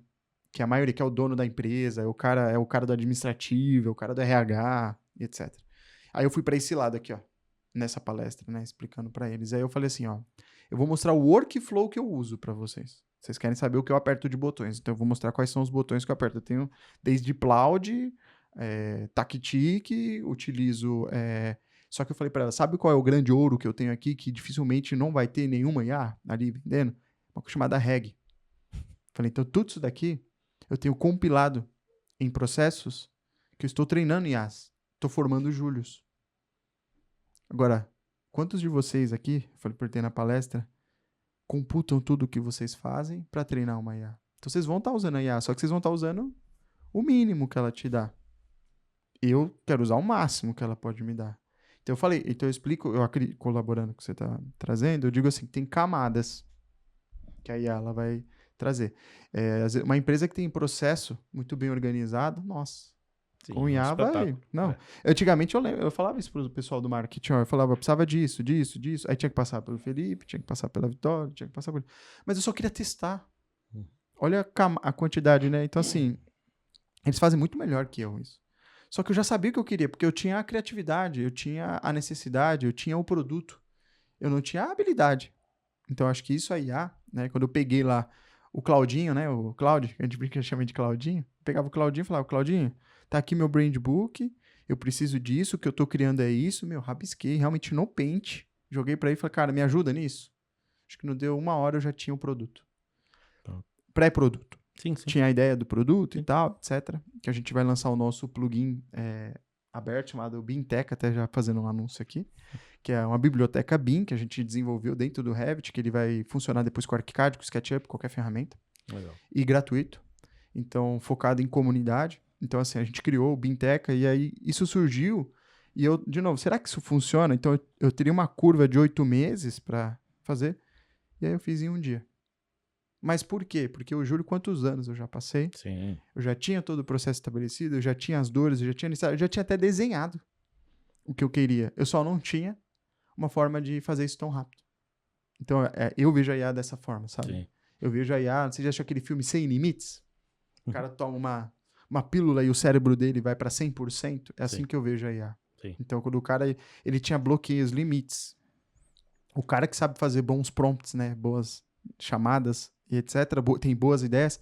Com a IA, ele vai potencializar o que ele é. Mas é verdade. Eu brinco do Homem de Ferro, sabe? Você tem lá a armadura, você é o Tony Stark, eu sou o Tony Stark. E eu falo, cara, agora eu preciso de um Jarvis, eu preciso potencializar o que eu sou, mas não deixo de ser o Homem de Ferro, entendeu? Isso é um bom comparativo, porque assim, podia ter toda aquela tecnologia, podia ter até o Jarvis, mas se tu tirar o Tony Stark...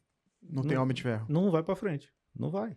Então, a pessoa, no último instante, é realmente o que vai fazer a diferença. É o que faz o extraordinário. É o que faz o extraordinário. Então, assim, o momento que a IA nos está proporcionando agora é muito interessante para quem tem experiência. Olha a diferença que é. Vamos chamar aqui, entre aspas, de cabeça branca. Os cabeças brancas, quando chegou essas tecnologias de CAD, de Revit, etc., se sentiram um pouco à margem da situação, porque muitos não se adaptaram a isso. Certo? Tinham dificuldade com a tecnologia, dificuldade com os softwares, gostavam de ler, gostavam de desenhar, gostavam de coisas, né, pré-informática, Analógica. analógica. E isso distanciou esse pessoal desse conteúdo tecnológico. A garotada veio e trabalhou muito nesse ponto. Perfeito. Só que agora, os modelos de IA, principalmente de LLM, que você basta escrever um prompt e ela te dar coisas, faz com que este cara não precise de grandes conhecimentos de informática para ter acesso a isto. Mas ele tem uma coisa que a garotada nova não tem, dos cabeças pretas. Experiência. Então ele sabe qual pergunta fazer. Uhum. Ele sabe estruturar o raciocínio para resolver alguma coisa. Não que não tenha jovens que saibam, claro que tem. Né? Mas é só minoria porque ele tem que passar, né? Ele uma não jornada. tem uma coisa, que é tempo. Exato. Ele não tem isto ainda. Né? Uhum. Então esse cabeça branca sabe fazer a pergunta certa, sabe o que realmente ele espera como resultado, ele tem como estruturar o começo, meio e fim. E até questionar, né? Falar, isso aqui que você tá me falando tá errado. Tá errado, exatamente. Entendeu? Então, trouxe de uma forma extremamente democrática essa tecnologia para a mão desses caras. Então, a gente estava vivendo um momento muito legal para quem tem experiência, para quem tem conhecimento, para quem já tem um bom background, e aqueles que não têm, uma grande oportunidade de tê-lo. Sim. Porque o conhecimento está ali, né? A informação está ali. O conhecimento não, mas a informação está ali. E aí, se você souber utilizar bem e tiver sangue no olho para ir atrás, você voa. Se a gente fazia naquela época sem facilidades no YouTube, por isso que eu falo sobre a camada, né? Sim. A tecnologia, infelizmente, ela deixa as pessoas preguiçosas. Então, assim, se a pessoa ela não souber a tecnologia a favor dela, hoje é IA, né? E até dizem que vai ter uma evolução. Por exemplo, eu tenho utilizado muito o OpenClaw. Sim. Aí eu subi numa VPS e comecei a usar o OpenClaw, por quê? Porque eu já estava sentindo uma necessidade de uma IA responsiva. Uhum. Não porque a IA ela fica agradando a gente, né? Então, assim, toda hora ela é o melhor funcionário do mundo, né? Sim. Porque ela fica ali toda hora, não, mas você vai conseguir, vai dar certo, né? Eu até configurei a minha para não seja tão simpático. Não sei. Eles tentam humanizar, diz o que né? Eles tentam humanizar seja mais demais. objetivo. Exato.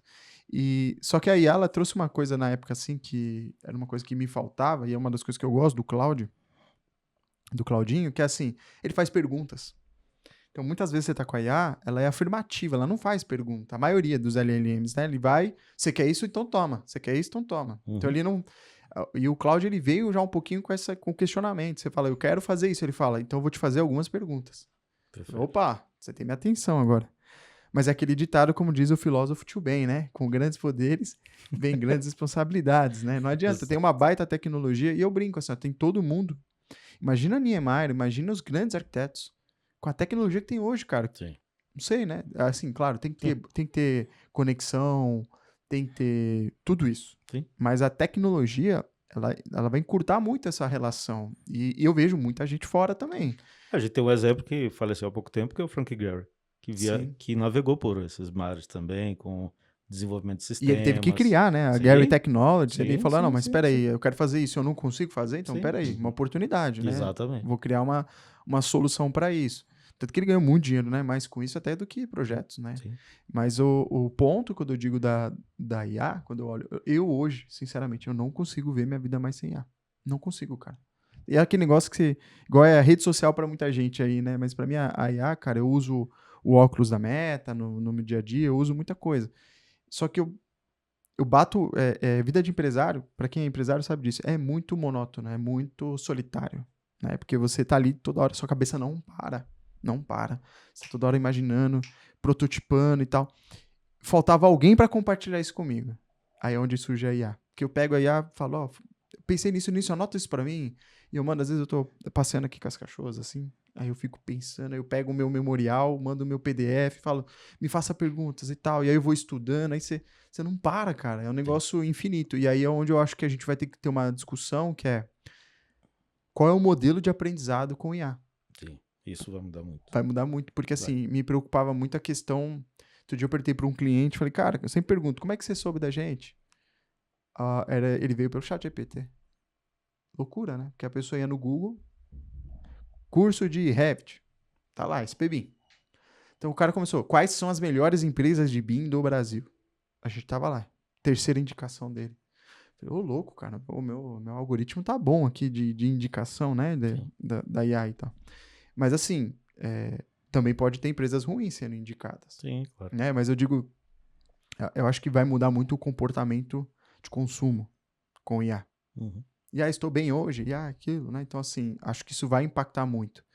Me preocupa, aí falando para a geração mais nova, me preocupa que quem esteja aprendendo é IA e não ele. Não é verdade? A pessoa Claro. pega uma prova lá, dá um print, qual é a resposta certa? Vai lá e faz. Sim. Quem aprendeu foi a IA. E é o professor fazendo a prova com a IA também. Nem é o professor mais que faz a prova. Sim. Então, quem está aprendendo no final é a IA.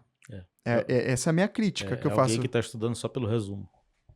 Ou para ter só o certificado, né, Sim. o diploma. Então, eu fico um pouco preocupado na qualidade da formação das Sim. pessoas. Sim, Porque sim. isso já acontecia na minha geração. Tinha até brincar, Feliz Dia dos Professores, Google. Então a gente já tinha isso naquela época. Você pesquisava tudo no Google, Wikipedia, Aí todo mundo começou a falar, tá alienando esse Wikipedia aqui. É a IA fazendo errado. Só Sim. teve um grande salto Sim. de acesso, né? Mas a IA, ela democratizou um pouco mais conhecimento. Então, ela não vê, ela é impessoal. Então, ela consegue distribuir isso de maneira igual para todo mundo. Pelo menos, né, digo, opções abertas, né? Então, eu acho que entra a minha preocupação um pouco disso. Às vezes, vou dar um exemplo só para finalizar. Chegava para a equipe comercial, olha, vocês têm que montar um orçamento aqui para mim. Tá bom, aí escuta essa. Chegou, montou, o cliente pedindo uma necessidade específica, pegaram toda a necessidade do cliente e jogaram na IA, né? Aí montou o orçamento, eles me apresentaram, eu sou o cara que eu faço mais perguntas do que falo. Aí eu cheguei pra pessoa e falei, mas como é que você chegou nisso? Ah, foi a IA que propôs. Eu falei, não, mas você não entendeu o que a IA propôs? Não. Como é que você copia uma coisa que a IA tá te falando e o que você tá colocando aqui tá completamente errado? Né? Dei um exemplo pra pessoa, falei, não, cara, vamos pegar lá, deixa eu escrever lá com ela, senta aqui do meu lado. Dei um print, falei e tal. Você viu que a resposta ia dar 0 de diferença no orçamento. E isso é muita coisa. Só isso? Só 0 a mais. E aí eu falei assim, tá vendo porque a gente não pode, aí é pra geração mais nova, né? Não pode confiar 100% no que a IA te dá. Você tem que até ter formas de falar, vou ver com outra IA se essa IA tá certa. Entende? Porque a IA, ela faz o que você manda. Então, isso é um ponto de alerta que eu ligo para as pessoas, que ela tem que entender que, senão daqui a pouco aí realmente ela vai fazer o seu trabalho. Se você não tá pensando, não tá produzindo, aí realmente é ela. Pra que você tá ali? É igual a pessoa falar, eu quero apertar um botão e fazer um projeto. Então, cara, por que você fez arquitetura? Sim. Então, escolhe outra profissão. Então, ou você quer vender produtos em massa que sai isso automático, um fast food, tá bom. Sim. Então, mas deixar claro, né? Porque assim, às vezes a gente quer a facilidade, tá cansado, né? Quer a facilidade, mas a facilidade ela tem um preço. Claro. E é bom saber como é que isso funciona por dentro, até para desmistificá-la. Alguns estão pensando que é uma entidade superior que conhece Igual tudo. a nuvem que Pois vivia é, na nuvem, né? exatamente. A nuvem, aquilo ali, não é isso, né? Também a IA não é essa entidade que sabe tudo que você está perguntando e ela entende tudo. É um autocomplete muito mais invocado do que a gente É um tinha antes. script, né? É um script que foi estudado em modelos matemáticos, né? Pois Então, Então, ele vai te responder coisas com as quais ele aprendeu também. Se aprendeu errado, vai responder errado. Se tu perguntar errado, vai vir errado também. o Akita falava isso, entra lixo, sai lixo. Exato. E nesse caso, até parecido com a história de BIM também. Se tu não alimenta corretamente o modelo, vai sair tudo errado do outro lado, não adianta. Né? Não tem passe de mágica nisso. Agora, e um modelo bem alimentado? É outra coisa. A IA Também. vai mudar o jogo. Se você tiver bem definido a coleta de informação, souber tratar bem a informação, o teu modelo está bem estruturado, tudo bem, as metas bem estabelecidas, você voa. Né? Então, A IA está muito próximo de nível eu falo assim, de level de automação mesmo. sim. Se você pega hoje o gráfico, saiu há pouco tempo, não me recordo agora qual foi a revista, saiu há pouco tempo um relatório que mostrava o impacto da IA em vários setores. Na construção civil, mostra um impacto gigantesco, mas a gente ainda está lá embaixo. Então, quer dizer... Tem uma onda gigante. Enorme ainda por vir. Ainda tem muita coisa para ser explorada. Imagina uma IA sem BIM, né? Não tem como, cara. Como é que o cara vai gerenciar dados ali se vai ficar olhando desenho CAD? Dependendo do que seja, é muito difícil. Extrair isso de 2D? Não. Eu posso extrair, claro, em termos de histórico de planilha, histórico de Não, mas é limitado, né? orçamentos. É muito Sim, limitado. sim. Mas digamos assim, uma empresa que só faz orçamento, ele não faz projeto. Ela só trabalha em orçamentação. Ela pode ter um histórico de orçamentos, né, de tipologias distintas de edificações, e ela alimentar um modelo preditivo para ajudar ela nos próximos. Isso é possível. Eu não envolve desenho nenhum, não envolve modelo nenhum. Mas eu Mas são tenho dados. como criar. Exato. Eu tenho dados estruturados já previamente coletados que podem servir para esse tipo de abordagem. Mas sem dado é que não dá, entendeu? Sem você nunca ter coletado nada, nunca ter esquematizado nada, aí realmente não dá. Não tem um passo de mágica. Não, e eu lembro isso quando eu mexo com Grasshopper, também gosto muito do Grasshopper, quando a gente usar o Galápagos, né? Uhum. Que ele ia fazer modelos de simulação Sim. computacional, né? E aí, aquilo ali, pra mim, isso aí foi... Eu tinha visto a primeira vez, né? Foi com o Thomas, da Arquigen, que a gente era... Ele me mostrou muita coisa na época ali. Isso eu tô falando em meados de 2016. Sim. Thomas é professor agora nosso também lá na Seguridade. 2016, o Thomas me mostrou o Galápagos, né? Uhum. Aí se alguém pegar aquilo ali hoje, é só falar, isso aqui é IA. Sim. Então, basicamente, era, né? Eu digo assim... Sistema generativo. Falar, ó, sistema generativo que faz ensaios, tá, mas onde eu ensino essa máquina? Porque se também você não ensina a máquina, por isso que eu ainda falo sempre, o poder ainda tá na mão das pessoas. Eu acho que é isso, é porque o nome IA é o nome, entre aspas, sexy, eu brinco. Uhum. Né? É o nome vendável, é o marketing, né? Ele é um nome que chama atenção. Mas eu digo que ainda, por trás de tudo isso, se você não tem, que nem você falou, um banco de dados, as informações, ou treinando ela, ensinando ela, corrigindo ela. No entanto que eu sou um dos poucos, talvez, que quando ela erra, eu vou lá no Gemini, no Claudinho, nos outros, aí ele erra, ele pergunta, né? Ó, o que você achou da minha resposta? Acho que a maioria já responde por cima. Né? Não. Eu vou lá e falo, ó, tá errado, você fez isso, aquilo, outro. Da próxima vez eu não vou errar. Por quê? Porque eu entendo que aquela máquina ela foi treinada. Se ela é treinada, não é igual era lá o primeiro chat GPT que foi treinado até uma data, né? Uhum. Mas se ela é constantemente atualizada, quanto mais eu ensino ela, mais histórico ela tem, menos ela vai errar comigo. Sim. É igual uma pessoa que você vai falar pra ela. Só que a diferença é que ela é impessoal. Essa é uma das coisas que eu gosto na IA. Não precisa ficar elogiando gente IA, tratando bem a IA, né? Não é Skynet ainda, não vai dar um ataque, sabe? Tem uma colega que teve algum problema, que a ChatGPT saiu do ar há uns minutos, e quando voltou ela perguntou, você tá bem? Dá bom dia, né? Dá bom Dá dia. bom dia pra IA, né? Então, assim, eu acho que existe sim uma necessidade humana, mas aí é onde entra, na minha opinião, a próxima onda, que já estão falando que vai acontecer, que é a IA responsiva. Aí é Jarvis. Aí sim, que é uma questão de fato ela tá aprendendo e a partir daquele aprendizado, através de rotinas, através de situações que acontecem no dia a dia, ela te ajudar a ser preditiva, né? Ela vai te ajudar a olhar aquilo. Eu acredito que isso vai ter um impacto muito grande na sociedade, né? Porque, por exemplo, eu já utilizo muito a Alexa, a Google, no dia a dia, na minha casa toda ela é automatizada, então, assim, para mim isso é uma comodidade grande. Tô chegando, falo, eu brinco lá, Alexa, papai chegou. Aí ela acende as luzes, liga a TV, já... Mas isso é um script, é uma sequência que você faz, né? E eu digo isso para chegar no IoT, ter automações, ter questões, até por uma gestão é bem, bem interessante, sabe? Sim. Não, com certeza. Você tá usando isso em casa, mas tu levar isso para um contexto de empresa pode ser também muito produtivo. A gente tem ali, ó, não sei se dá para ver ali em cima, tem um sensor de presença da Tuya.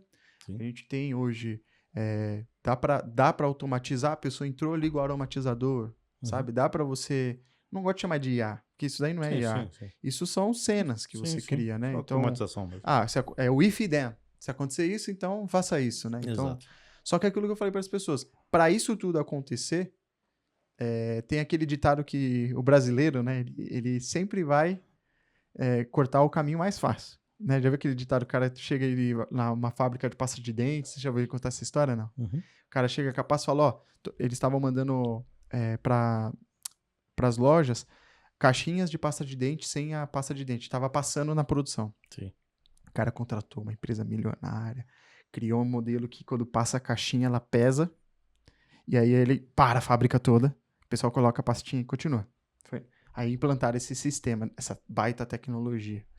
E aí sumiu, depois de uns 3 meses, volta o consultor, fala, ué, cadê aquela máquina? Ah, não, ela tá encostada ali no canto, ó. Aí ele fala, por quê? Porque é o seguinte, doutor, toda vez que vinha pasta de dente, parava a produção, todo mundo ficava pé da vida. Então, toda vez parava. Aí o que eles fizeram? Em vez de parar a fábrica, colocaram um ventilador na frente, toda vez que a caixinha tava vazia, ela voava e saía. É Ou isso. seja, você entendeu? Menos é mais. Menos é mais. Ele resolveu com um ventilador, né? Sim, Então, aquilo. exato. Então, eu digo assim, às vezes a gente tá preocupado em resolver uma coisa super assim. Isso é uma das coisas que me incomoda muito. Você quer criar uma baita.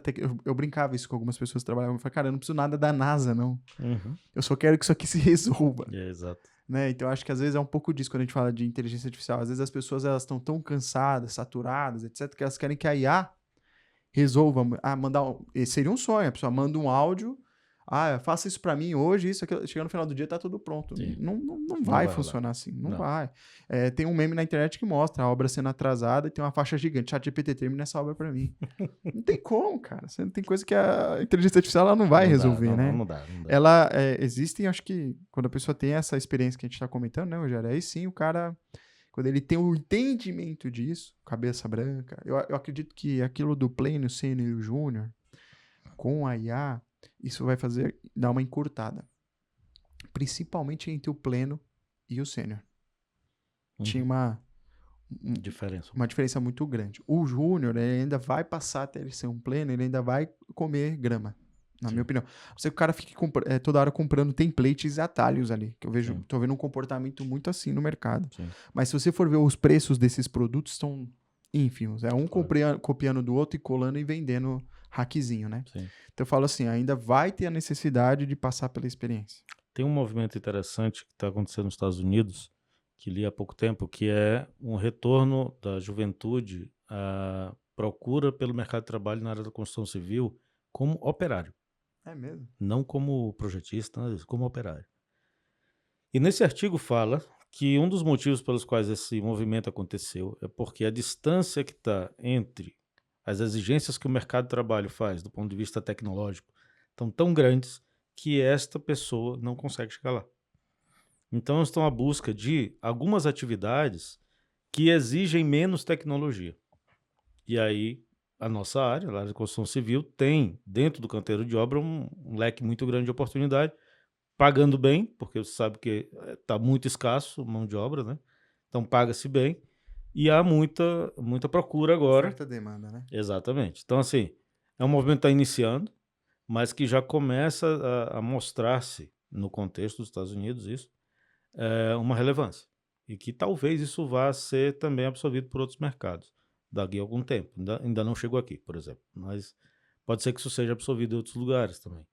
Porque vai realmente distanciar. Tá? É natural. Né? Tem pessoas que têm background e acesso e querem. Esses vão. Tá?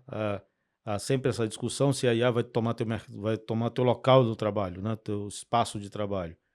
E há profissionais que dizem que quem vai te tomar o trabalho não é a IA, mas aquele outro profissional que usa a Que IA. usa IA. Eu falo bastante Né? sobre isso, eu acredito nisso. Foi aquilo que eu falei. O cara que sabe daquilo, porque ele era um cargo, né?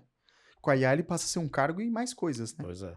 Então aí esse cara consegue exercer, ele consegue dar mais resultado com menos. Aí tu imagina, às vezes tem esse cara que consegue dominar tudo isso, outro que não teve ou oportunidade ou vontade, sei lá, mas não conseguiu chegar a esse ponto. Ele vai ficar muito difícil para ele entrar no mercado. Muito difícil. Então, ir para zonas onde tem baixa necessidade tecnológica desse sentido, pode ser um caminho para, né, conseguir um emprego, para conseguir manter-se no mercado. E daí há este movimento, né, que iniciou há pouco tempo lá nos Estados Unidos. Eu acho que isso aí, pra gente encerrar também, queria pedir sua opinião. O que você acredita que um profissional para estar hoje na construção civil, em 2026, essa pessoa ela tem que buscar para ela ser esse outro cara e não o cara que deixou o tempo passar?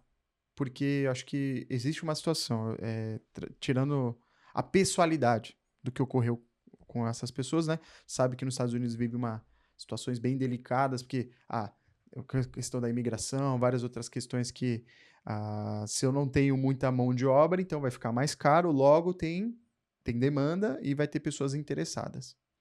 Mas da mesma forma, eu acho que tem pessoas que querem, buscam, anseiam por isso. O que você acha que ele... Se você fosse falar para você ali na câmera, o jovem Rogério, que acabou de sair da faculdade de arquitetura, ou que está estudando ali, qual seria o seu conselho para você ali no passado, mas agora em 2026? Acho que o conceito maior, até que meio repetitivo, é estudar, sabe? Conhecimento não ocupa espaço, ok? Então, estude. Nenhum conhecimento se perde, você não perde tempo buscando conhecimento. Não só com tecnologia, mas com todas as outras coisas. O quanto... eu lembrava que a gente conversou há um pouco tempo sobre os cursos que tu fizeste de gestão e tudo mais. E pensa o quanto que isso adicionou no teu trabalho. Barbaridade. Sabe? Isto é, não foi necessário abrir um software específico ou uma IA para você aprender aquilo e agora aplicar. Agora, claro, com a IA você deu um salto gigantesco porque teve essa base. Então, acho que o conselho maior é estudar. Agora, estudar o quê? Vai depender muito da área que você quer atuar. A tecnologia não tem como você fugir dela. Então, aprenda a fazer. Se adapte. Se adapte, aprenda a fazer. Ah, não gosto de manipular com isso. Aprenda a fazer para você mandar direito. Quem sabe fazer, sabe mandar. Né? Comentaste ali fora. Tudo isso que eles fazem, eu já sei fazer. Isso te dá uma capacidade de gestão absurda. Sim, porque aí você negocia tempo, você sabe se também se der errado como resolver, porque eu acredito muito sobre a liderança para ter governança, você tem que saber. Exatamente. E eu sou igual. Dificilmente eu pego um trabalho que eu não sei fazer. Porque me dá insegurança. Se eu não sei fazer, me dá insegurança. Então, quando eu destino para alguém fazer, eu sei o que ele vai fazer. Se por acaso esse cara ficou doente, aconteceu alguma coisa, tá bom, me dá. E eu pego e faço. Né? Então, acho que potencializa muito o teu poder de gestão quando você sabe fazer. Então, eu diria que mesmo que você não vá, no âmbito agora de BIM, trabalhar com modelagem, aprenda a fazer modelagem. O que te custa? Aprenda a fazer como é que é. Não no objetivo de ser um operador, mas no objetivo da gestão. Até empatia, né? Sim, você perceber o que aquela pessoa precisa para ela fazer bem a parte dela. Ela precisa disso, disso, daquilo. Por quê? Porque eu sei fazer, ao menos já passei por aquelas dores, sei como é que é. Lá no nosso Master de BIM Management, da Ziggurat, a gente fala muito disso logo no começo para os alunos. Temos disciplinas teóricas e disciplinas práticas. O pessoal que é mais teórico adora as disciplinas teóricas. Quando chega na prática, estão reclamando. Não, mas, poxa, eu quero ser gestor, não quero fazer isso aqui. E o pessoal que é mais da prática fica louco pela parte prática, né? E quando chega na teoria, fica patinando. Eles dizem, não, o ideal é você buscar o equilíbrio dessas duas coisas. Não adianta também você só apertar o botão e não saber por quê. E não adianta você só saber o porquê e não saber apertar o botão, você não vai conseguir depois gerir isso tudo. Concordo. E para além disso, a gente gosta de colocá-los numa posição fora do ambiente de conforto, dizendo assim, olha, se você já sabe um software A, nessa disciplina, use o software B. Tá aqui os cursos todos que você quer fazer, tá aqui, disponibiliza as bases e tal, tu já até fizeste um pra gente lá. Tá aqui a base. Estude, faça. Mesmo que antes você não tinha habilidade, faça, você está aqui num ambiente controlado. Você está dentro do ambiente acadêmico, ambiente de controle, você pode errar.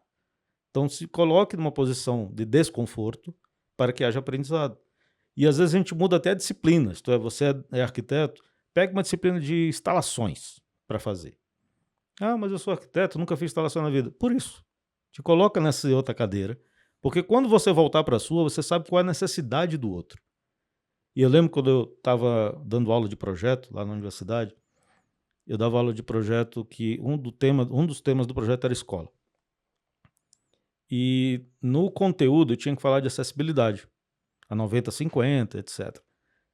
Em vez de ter uma aula de acessibilidade mostrando toda a 90-50, eu fui no curso de medicina e peguei 4 cadeiras de rodas. Levei para a sala de aula, botei uns meninos sentados e digo, vamos andar aqui na universidade. E aí eles foram, uns na cadeira de roda, outros anotando, e a gente percorreu a escola, percorreu a universidade. E aí eles foram percebendo as dificuldades que passam quem está na cadeira de roda. Então, quando eles voltaram para o projeto, ou quando foram ler a 9050, você, pá, isso tudo faz sentido agora, porque isso eu vi lá, isso aqui eu vi lá, eu tinha realmente que ter isso, né? Legal. E a sensibilidade para botar isso no projeto foi outra.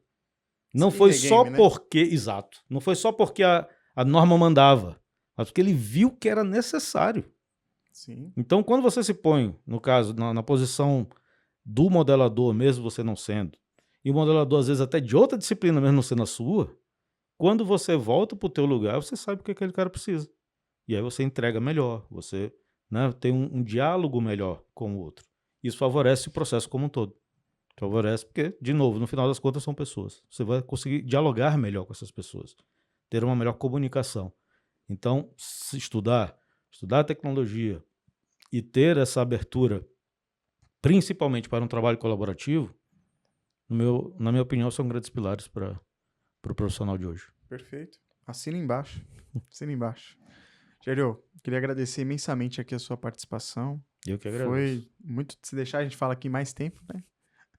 Mas aí, pessoal, depois eu vou deixar aqui os contatos do Rogério, do Binverso, do podcast dele. Quem tiver interesse também, se inscrever no curso lá de pós-graduação, no Master da Zigurati. A gente também vai deixar aqui os links para vocês se conectarem.